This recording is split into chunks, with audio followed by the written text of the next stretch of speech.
आइए आज हम लोग स्टडी करेंगे प्रश्न संख्या 9। करा निम्नलिखित अभिक्रिया के अनुसार नाइट्रिक ऑक्साइड Br2 से अभिक्रिया कर नाइट्रोसिल ब्रोमाइड बनाती है।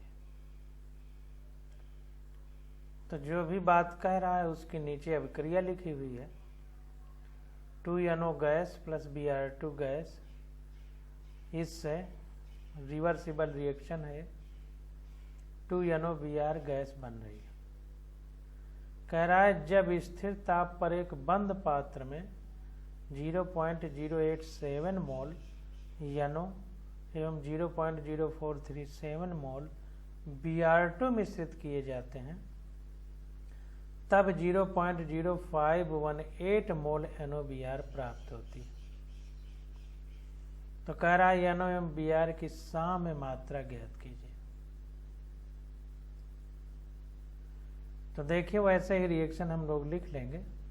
2NO gas plus Br2 gas से NOBr गैस बन रही है और रिवर्सिबल रिएक्शन है। रिवर्सिबल रिएक्शन के लिए ये निशान बनाया गया इस तरह का।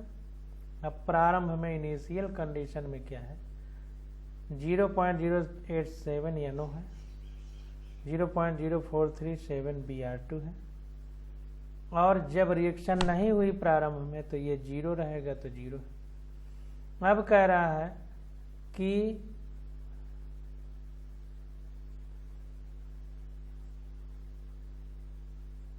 जब 0.087 मोल NO एवं 0.0437 मोल Br2 मिश्रित किए जाते हैं, तब 0.0518 मोल NOBr प्राप्त होती है।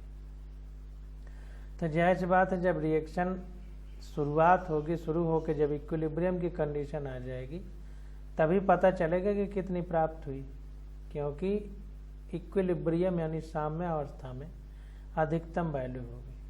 तो साम्य अवस्था यानी अंतिम सांद्रता जो है वो कितनी हो गई, 0.0518 0.0518 NOBr की अंतिम सांद्रता है। तो इक्विलिब्रियम की कंडीशन में ये कितने होंगे, तो इतना तो बन गया, तो ये 2 मोल है। तो जाहिर सी बात है इसका आधा घटाना पड़ेगा इसमें। क्यों? क्योंकि ये देखिए 2 मोल है तो ये 1 मोल है, मतलब इसके 1 मोल से ये 2 मोल बन रहा है, मतलब इससे 2 गुना बन रहा है। तो जाहिर सी बात है कि ये आधा है, तो इसलिए इतने में इसका आधा घटाना पड़ेगा। तो देखिए Br2 के साम परमान 0.0437 माइनस इसका आधा किया है, इसका आधा ये है, बटे 2 करेंगे तो इतना ही है। आधा घटाया तो आ गया 0.0178 मोल। अब देखिए 2 मोल ये है, 2 मोल ये है, इसके 2 मोल से ये 2 मोल बन रहा है। इसका मतलब ये पूरा इसमें घटाया जाएगा, क्योंकि 2 दोनों है। तो देखिए इतने में ये इतना घटा दिया गया, तो आ गया 0.0352 मोल। अतः NO के 0.0352 मोल तथा Br2 के 0.0178 मोल प्राप्त होंगे, जैसा हमने अभी देखा। अब क्वेश्चन नंबर 10 देखते हैं। तो क्वेश्चन नंबर 10 में कह रहा है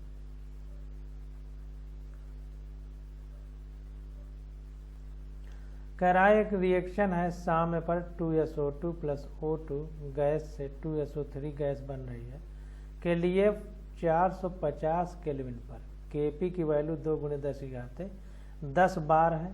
तो कह रहा है इस ताप पर Kc का मान ज्ञात कीजिए। हमको फार्मूला पता है, Kp = Kc RT की पावर डेल्टा n। तो जाहिर सी बात है कि हमें इस फार्मूले, इस रिएक्शन से डेल्टा n निकालना है। डेल्टा n क्या होता है, प्रोडक्ट के गैस के मोलों की संख्या माइनस रिएक्टेंट के गैस के मोलों की संख्या। प्रोडक्ट 2 है तो 2 माइनस रिएक्टेंट कौन से हैं, गैस के 3 मोल हैं, 2 और 1 जोड़ा तो आ गया -1। अब देखिए Kp = Kc RT की पावर डेल्टा n हमारी फार्मूला होता है। तो डेल्टा n की जगह -1 रख दिया। तो जब Kc इधर लाएंगे, Kp इधर, तो ये -1 1 हो जाएगा। के सी इक्वल टू के पी आर टी की पावर 1 इक्वल टू के पी की वैल्यू हमको दिया है 2 × 10⁻10 इंटू आर की वैल्यू 0.0831 केल्विन में। ये केल्विन में टेम्परेचर है तो केल्विन वाला ही वैल्यू रखा जाएगा और ये टेम्परेचर 450 केल्विन। सॉल्व किया आ गया 7.47 × 10⁻11 मोल पर लीटर। इसलिए केसी का मान 450 केल्विन ताप पर 7.47 × 10⁻11 मोल प्रति लीटर है। अतः 450 केल्विन पर केसी का मान 7.4 × 10⁻11 मोल पर लीटर है। अब देखिए क्वेश्चन नंबर 11 देखते हैं। कह रहा है कि एचआई गैस का एक नमूना 0.2 ATM दाब पर एक फ्लास्क में रखा जाता है। साम्य पर एचआई गैस का आंशिक दाब 0.04 ATM है। यहाँ दिए गए साम्य के लिए केपी का मान क्या होगा। तो देखिए हमको प्रेशर दे दिया है, एचआई का पार्शियल प्रेशर है आंशिक दाब, और फ्लास्क का दाब है 0.2 ATM। हमसे केपी पूछ रहा है। तो देखिए रिएक्शन है 2HI गैस इक्विलिब्रियम पर H2 गैस है और I2 गैस है। तो PHI यानी HI का दाब कितना है आंशिक दाब 0.04 ATM और PH2 कितना है ये हमको निकालना है। तो PH2 equal to PI2 equal to x मान लिया है। दोनों को बराबर क्यों लिखा है, इसलिए क्योंकि ये भी एक मोल है ये भी एक मोल है। तो मोल के हिसाब से तुलना करते हैं तो दाब जितना H2 का होगा उतना ही दाब I2 का होगा, क्योंकि दोनों एक मोल हैं, इसलिए दोनों को x के बराबर मान लिया है। अब देखिए PHI plus PH2 plus P2 बराबर 0.2 ATM। फ्लास्क पर दाब जो है 0.2 ATM है। तो ये दाब किसका दाब है, पूरी गैसों का दाब है, उसमें HI भी है H2 भी है I2 है। तो जाहिर सी बात है कि तीनों गैसों का कुल दाब 0.2 ATM है, जो कि फ्लास्क पर दाब होगा। अब वैल्यू रख दीजिए। तो PHI 0.04 हमको दिया है, प्लस PH2 x है, प्लस PI2 ये देखिए 2 लिखा है, I2 होना चाहिए, प्लस x हो गया तो 0.2 हो गया। तो 2x इक्वल टू सॉल्व करेंगे तो x बराबर आ जाएगा 0.08 ATM। तो PH2 और PI2 कितना हो जाएंगे 0.08 ATM। क्वेश्चन नंबर 11 देखते हैं। अब देखिए यहाँ अभी KP निकालना है। तो केपी की वैल्यू के लिए प्रोडक्ट के गैस के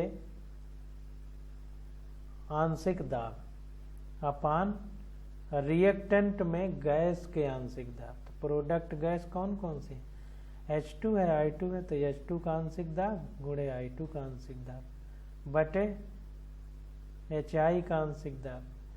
तो PH2 अभी हमने निकाला है 0.08, PI2 भी उतना ही है 0.08 अपान PHI हमको क्वेश्चन में दिया है 0.04। क्योंकि 2 मोल है इसलिए स्क्वायर हो गया, तो सॉल्व करने पे आ गया 4, अतः KP का मान 4 होगा। क्वेश्चन नंबर 12 देखते हैं। कह रहा है 500 केल्विन तापमान पर एक 20 लीटर पात्र में N2 के 1.57 मोल, H2 के 1.92 मोल, NH3 के 8.13 मोल का मिश्रण लिया गया है। अभिक्रिया N2 gas plus 3H2 gas equilibrium का साइन, रिवर्सिबल का साइन, 2NH3 गैस के लिए Kc का मान 1.7 × 10⁻2 है। क्या अभिक्रिया मिश्रण साम्य में है, यदि नहीं तो नेट अभिक्रिया की दिशा क्या होगी।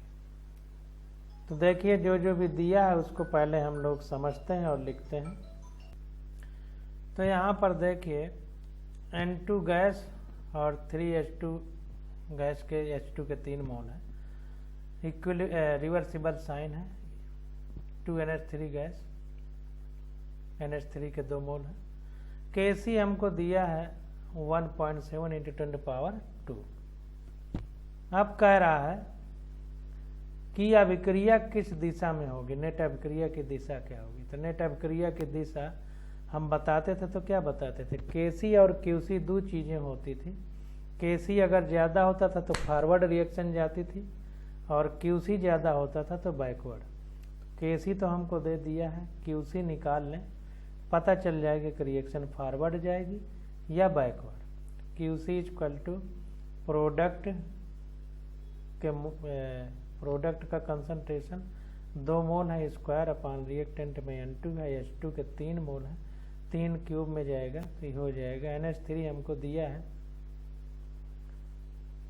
8.31 मोल NH3 है और अपान देखिए ये मोल प्रति लीटर में सांद्रता लिखना है तो मोल दिए हैं और लीटर कितना है 20, तो इसका अगर भाग दे दिया जाए तो मोल प्रति लीटर में हमारे पास वैल्यू आ जाएगी। तो मोल बटे 20 कर दिया, स्क्वायर है अपान N2 1.57 अपान 20 इंटू 1.92 अपान 20 का क्यूब, सब वैल्यू यहाँ पर दी गई है,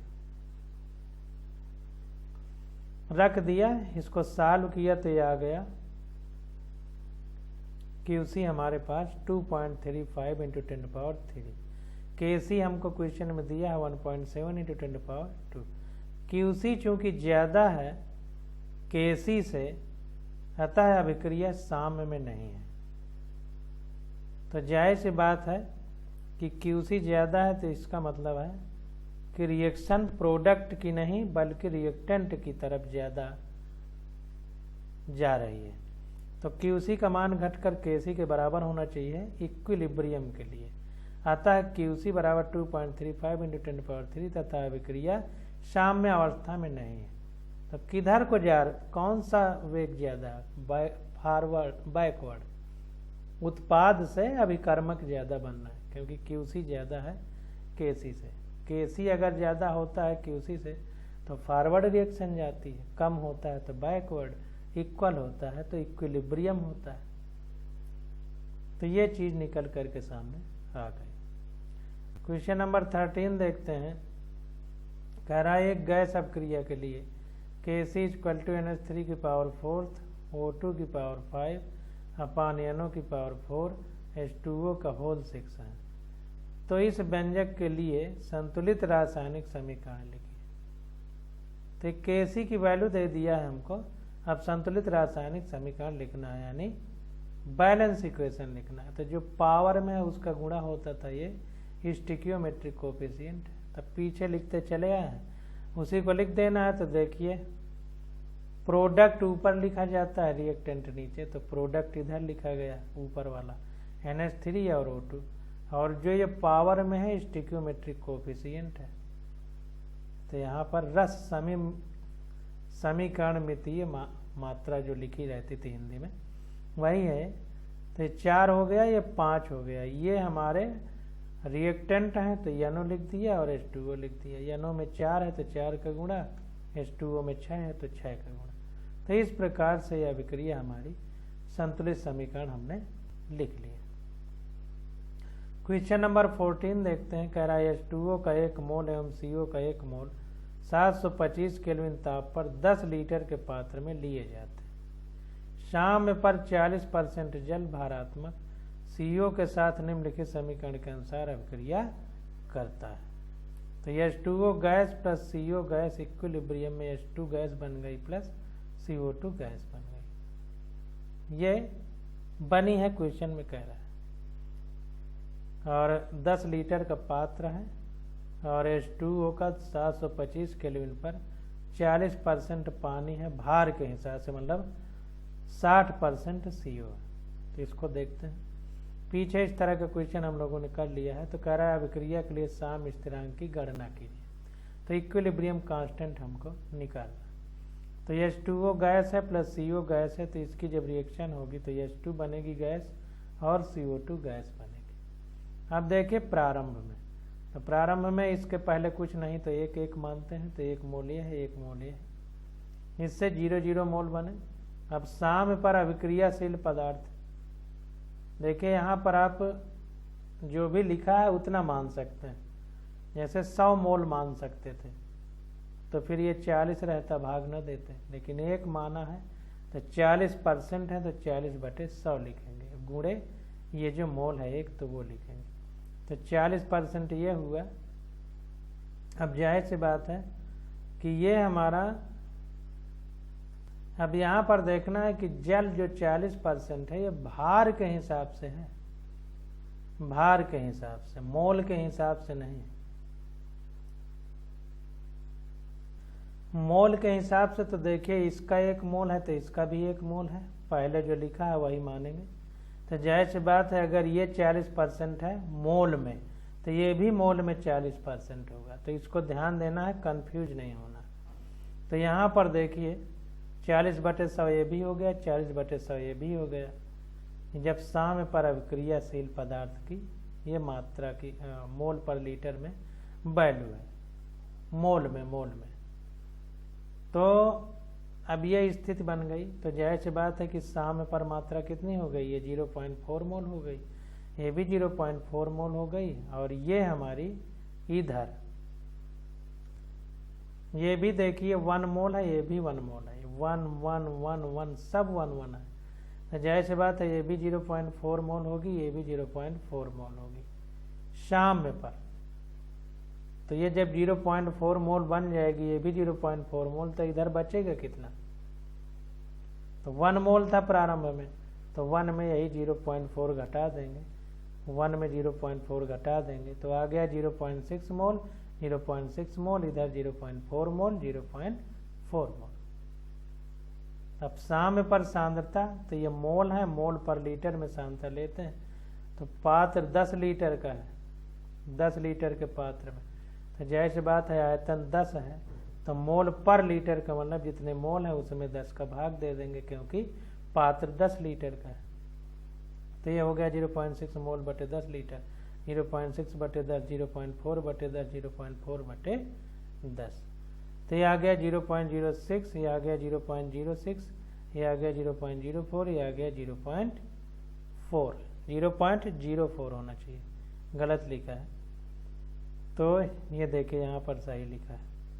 तो अब Kc = product upon reactant, product के मोलर कंसंट्रेशन अपान रिएक्टेंट का, तो प्रोडक्ट में H2CO2, रिएक्टेंट में H2O CO, ये सब वैल्यू उठा के रखा तो आ गया 0.44। अतः साम्य स्थिरांक कितना होगा, 0.44। ये Kc की वैल्यू आ गई। तो इस प्रकार से हम लोग कैलकुलेशन करते हैं। अब अगला क्वेश्चन देखते हैं, क्वेश्चन नंबर 15। 700 केल्विन ताप पर अभिक्रिया H2 gas plus I2 gas और रिवर्सिबल का साइन 2HI गैस के लिए साम्य स्थिरांक 54.8।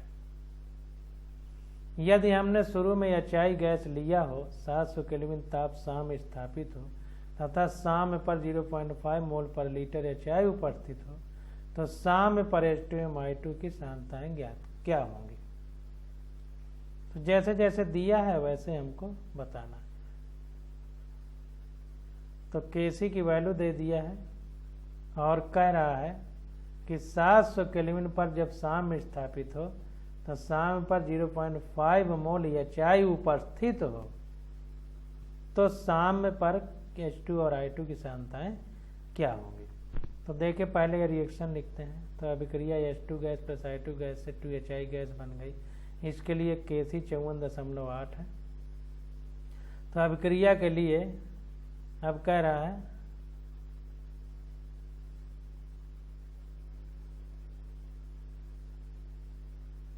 यदि हमने शुरू में HI गैस लिया हो, अब HI ले रहा है, मतलब इसका उल्टा। पहले ये रिएक्शन है, अब कह रहा है कि जब शुरू में हमने H2I2 लिया तो ये रिएक्शन हुई। अगर शुरू में HI ले लें तो क्या होगा, तो जब HI लेंगे तो अभिक्रिया इस तरह होगी, HI टूटेगा H2 प्लस I2 में। तो इस अभिक्रिया की ये उल्टा है, इसलिए इस अभिक्रिया के लिए Kc डैश इसका उल्टा होगा, यानी 1/Kc होगा, पीछे पड़ चुका। तो ये आ गया 1/54.8, ये Kc डैश की वैल्यू। अब हमें H2 और I2 में का कंसंट्रेशन बताना है इक्विलिब्रियम पर। तो HI की वैल्यू हमको दिया है 0.5 मोल पर लीटर। तो H2 और I2 बराबर होंगे क्योंकि दोनों के 1 मोल है, कोई x मान लेते हैं। तो Kc equal to 1/54.8 equal to, अब Kc की जगह, इस Kc की जगह इस रिएक्शन के लिए प्रोडक्ट अपान रिएक्टेंट की कंसंट्रेशन लिखेंगे। तो प्रोडक्ट H2 और I2 है, तो H2 की कंसंट्रेशन x मानी है, I2 की भी x है, अपान ये 0.5 का स्क्वायर हो जाएगा क्योंकि HI हमारा कि 2 मोल है तो 2 स्क्वायर में चला जाएगा। HI के मोल पर लीटर में कंसंट्रेशन दी गई। तो ये सॉल्व किया तो आ गया x बराबर 0.068, ये वैल्यू आ गई। अब H2 बराबर I2 बराबर 0.068 मोल पर लीटर आ गई, क्योंकि x की वैल्यू ही हमने माना था H2 और I2 का कंसंट्रेशन। तो यही वैल्यू निकल के हमारी आ गई। अब देखिए अगला क्वेश्चन है ICl जिसकी सांद्रता प्रारंभ में 0.78 मोल है, मतलब मोल पर लीटर है, तो यदि साम्य पर आने दिया जाए तो प्रत्येक की साम्य पर सांद्रताएं क्या होंगी। तो इस रिएक्शन को पहले लिखते हैं, ICl को साम्य पर आने दें तो 2ICl गैस से I2 gas plus Cl2 gas बनेगी। Kc की वैल्यू दे दिया है 0.14, ये क्वेश्चन में दिया है। तो कह रहा है कि साम्य पर सांद्रता क्या होंगी यदि साम्य आने दिया जाए। तो ICl जिसकी सांद्रता प्रारंभ में 0.78 है, तो साम्य पर सांद्रता क्या होगी इसकी ICl। तो ये रिएक्शन हमने लिख लिया जो ऊपर लिखी है, Kc 0.14 है। अब प्रारंभिक सांद्रता, तो प्रारंभ में 0.78, प्रारंभ में रिएक्शन नहीं हुई तो ये 0 है, ये 0 है। अब देखिए ये भी 1 मोल है, ये भी 1 मोल है, तो जो भी मानेंगे ये बराबर मानेंगे। तो I2 को भी ये माना, Cl2 को भी ये माना। ये देखिए थोड़ा इधर लिख गया है, कंफ्यूज ना होइए कि ये यहाँ लिखा होना चाहिए, ये वाला यहाँ लिखा होना चाहिए। तो आप देखें साम्य पर सांद्रता क्या होगी, 0.78 प्रारंभ में है और 2 मोल है, तो A की जगह 2A घटाना पड़ेगा, जो ये पहले लिखा हो उसका गुणा कर देते हैं, बहुत बार बता चुके। अब Kc बराबर प्रोडक्ट अपान रिएक्टेंट, तो प्रोडक्ट क्या है I2Cl2 और रिएक्टेंट क्या है ICl, और 2 मोल हैं तो स्क्वायर कर दिया, जो पहले रहेगा वही पावर में चला जाएगा। तो Kc हमको पता है 0.14 इक्वल टू I2Cl2 के लिए साम्य अवस्था पर सांद्रताएं AA माना है, अपान ये नीचे 0.78 माइनस 2A का होल स्क्वायर। सरल करने पर ये आ जाएगा 0.167। तो I2Cl2 को हमने A माना था, तो इनकी कंसंट्रेशन कितना होगा 0.167 मोल पर लीटर। ICl कितना होगा 0.78 माइनस 2A था, तो 2 इंटू इतना होगा, तो ये आ जाएगा 0.334। तो हल करने पे आएगा 0.446 मोलर। अब I2 बराबर Cl2 की कंसंट्रेशन बराबर है ये है 0.167 मोलर या मोल पर लीटर, एंड ICl के है 0.446 मोल पर लीटर। अब क्वेश्चन नंबर 17 देखते हैं। कह रहा है नीचे दर्शाए गए साम्य में 899 केल्विन पर Kp का मान 0.04 ATM है। Kp की वैल्यू 899 केल्विन पर C2H6 की साम्य पर सांद्रता क्या होगी। तो C2H6 की इक्विलिब्रियम पर सांद्रताएं क्या होंगी यदि 4 ATM दाब पर C2H6 को एक फ्लास्क में रखा गया है एवं साम्य अवस्था पर आने दिया जाता है। तो C2H6 gas C2H4 gas plus H2 gas, ये रिएक्शन हमको दी गई है। तो अभिक्रिया में अब क्या होगा कि C2H6 गैस तो 4 ATM, C2H4 gas plus H2 gas, तो प्रारंभ में दाब 0.04 ATM है,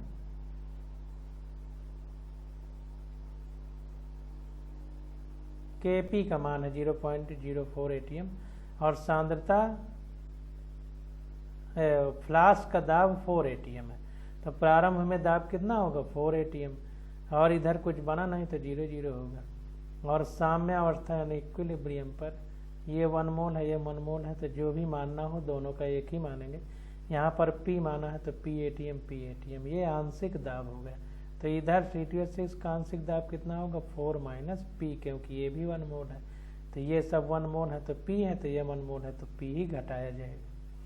Kp इक्वल टू प्रोडक्ट के आंशिक दाब बटे रिएक्टेंट का, तो प्रोडक्ट P(C2H4) होगा इंटू P(H2) होगा अपान P(C2H6). P का मतलब प्रेशर, C2H6 का, C2H6 का मतलब प्रेशर, मतलब पूरे फ्लास्क में अकेला जो होगा उसको आंशिक बोलते हैं। उसका कितना अंश है पूरे दाब में, उसी को आंशिक दाब कहेंगे। तो ये आ गया 0.04 वैल्यू दी है हमको, बराबर P गुणे P प्रोडक्ट का अपान 4 - P। सॉल्व किया तो ये द्विपद समीकरण लगाया है, क्वाड्रेटिक इक्वेशन, तो P आ गया 0.4। अब देखिए C2H6 का साम्य पर सांता कितनी होगी 4 - P किया गया था तो P घटा दिया तो आ गया 3.6 ATM। तो C2H6 की साम्य सांता कितनी हो गई 3.6 ATM। अब देखिए आगे देखते हैं, कह रहा है इथेनॉल एवं एसिटिक अम्ल की अभिक्रिया से एथिल एसीटेट बनाया जाता है एवं साम्य को इस प्रकार दर्शाया जाता है। तो CH3COOH लिक्विड है प्लस C2H5OH लिक्विड है, इक्विलिब्रियम का sign CH3COO C2H5 liquid plus H2O liquid. तो यदि अभिक्रिया के लिए सांद्रता अनुपात QC लिखिए, अभिक्रिया के लिए तो QC निकालना है, हम QC लिख लेंगे। टिप्पणी कह रहा है यहाँ पर जल आधिक्य में नहीं है और विलयन भी नहीं है, यानी वाटर जो है ये ज़्यादा मात्रा में नहीं है एवं विलयन भी नहीं है और उसका सॉल्यूशन भी नहीं, मतलब जलीय सॉल्यूशन नहीं है। यहाँ पर ये लिक्विड लिखा है। तो एक एक करके हम लोग करते हैं। तो पहले कह रहा है यदि अभिक्रिया के लिए सांद्रतानुपात यानी अभिक्रिया भागफल QC लिखना है, रिएक्शन क्वाशिएंट जिसको बोलते हैं। तो पहले इसको लिखते हैं फिर नीचे ऑप्शन देखते हैं। तो देखिए अभिक्रिया हमने वैसे लिख दिया QC equal to product upon reactant. तो प्रोडक्ट हमारा CH3COO C2H5 और H2O लिक्विड है अपान CH3COOH CH3H5OH। तो यहाँ पर देखिए क्या होगा कि CH3COOH की कंसंट्रेशन 1 मोल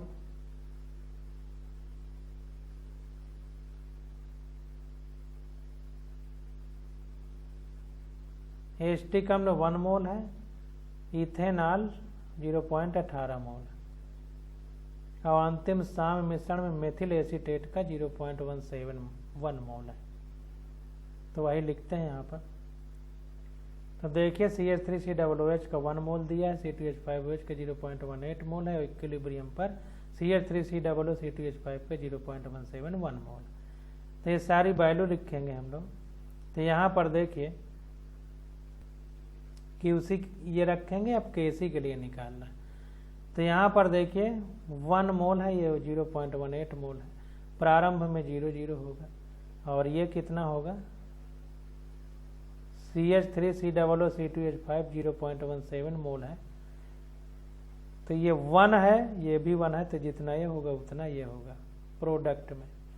और ये कितना होगा इक्विलिब्रियम पर, इतना घटा देंगे क्योंकि ये भी एक मोल है, ये भी एक मोल है, तो दोनों में इतना ही घटेगा। तो इतना जो है घटा दिया, तो ये आ गया 0.829, ये आ गया 0.8009 मोल। अब देखें इन सब में अगर V का भाग दे दें तो मोल पर लीटर में आ जाएगी सांद्रता। तो ये मोल पर लीटर में सबकी सांद्रता आ गई, सब में V का भाग दे दिया। अब KC इक्वल टू प्रोडक्ट की मोल पर लीटर में सांद्रता बटे रिएक्टेंट की मोल पर लीटर में सांद्रता। तो प्रोडक्ट ये और ये है, तो ये और ये हो गया अपान रिएक्टेंट ये और ये है, तो ये और ये हो लिख दिया नीचे। अब KC की वैल्यू निकालते हैं। तो KC हमारा आ गया सॉल्व करने पे 3.92। देखिए QC के लिए हमसे समीकरण केवल लिखना था, अभिक्रिया भागफल लिखिए केवल QC निकालना नहीं था, केवल लिखना था। तो वो देखिए यहाँ पर लिख दिया कैसे लिखा जाएगा। और KC हमने कैलकुलेट किया तो ये वैल्यू निकल के आ गई साम्य स्थिरांक यानी Kc 3.92। अब आगे देखते हैं। अब QC की बात हो रही है, देखिए तब QC की बात करेंगे हम। तो माना अभीष्ट आयतन V है, तो CH3COOH वही रिएक्शन पूरी उतार दिया, और उतार करके देखिए इक्विलिब्रियम दोनों तरफ जाएगा, तो इसलिए इस तरह साइन बनाया। वैसे आधी हाफ इधर होना चाहिए, आधी इधर, इस तरह बनाया है। तो प्रारंभिक सांद्रता कितनी है? प्रारंभ में 0.5 मोल इथेनॉल है और 1 मोल एसिटिक अम्ल है। टेम्परेचर 293 केल्विन है और एथिल एसीटेट के 0.214 मोल है। तो क्या साम्य स्थापित होगा? तो Kc की वैल्यू निकाल लें। अगर Kc QC के बराबर है, अरे वो QC की वैल्यू निकाल लें। अगर QC Kc के बराबर है तो साम्य स्थापित तो होगा, नहीं है तो नहीं होगा। तो यहाँ पर देखिए ये 1 मोल है, ये 5 मोल है। प्रारंभ में तो 1 मोल हो गया, 5 मोल। मोल पर लीटर लिखने के लिए V का भाग दे दिया। और साम्य पर एथिल एसीटेट कितना बना है? 0.2414 मोल क्वेश्चन में दिया है। आयतन से भाग देंगे तो मोल पर लीटर हो जाएगा। ये भी 1 मोल है, ये भी 1 मोल है, तो दोनों का 1-1 मोल लिख दिया। मतलब बराबर मोल है तो जितने मोल इसके हैं उतने। अब ये 1-1 मोल है तो इसमें यही बराबर घटेगा, तो घटा दिया। तो ये आ गया 0.786 अपान V, ये आ गया 0.286 upon V। QC equal to product के मोल पर लीटर में सांद्रता बटे रिएक्टेंट के। प्रोडक्ट ये और ये, तो ये और ये लिखा। रिएक्टेंट ये और ये है, तो ये और ये लिखा। सॉल्व किया तो QC की वैल्यू आ गई हमारे पास 0.204 लगभग। तो Kc हमारा QC से ज़्यादा है, तो रिएक्शन किधर जाएगी? अग्र दिशा में, फॉरवर्ड दिशा में। और Kc QC के चूंकि बराबर नहीं है, अतः साम्य प्राप्त नहीं हुआ है, अतः साम्य प्राप्त नहीं हुआ। अब अगला क्वेश्चन है हमारा 19 नंबर क्वेश्चन। तो इसकी स्टडी हम लोग अगले लेक्चर में करेंगे। आज बस यहीं।